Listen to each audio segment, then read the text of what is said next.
ஒரு ஆணுடைய ஜாதகத்துல சுக்கிரனும், சந்திரனும் 10 டிகிரிக்குள்ள இணைவு பெற்றிருந்தால், அல்லது சந்திரனை சுக்கிரன் 7ஆம் இடத்துல இருந்து கொண்டு பார்க்கும் பொழுது, அந்த ஆணுக்கு பல பெண்கள் தொடர்பு இருக்கும்.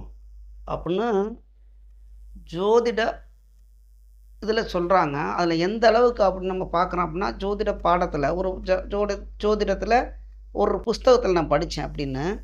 அப்படிங்கும்போது இது தொடர்பு அப்படின்னா நம்ம தவறா எடுக்க வேணாம். அவரு சகசமா பெண்களுடைய பேசுவாரு. அத பார்க்குறவங்களுக்கு தப்பாவும் தோணலாம். நான் சொல்ற பாயிண்ட் புரியுதுங்களா?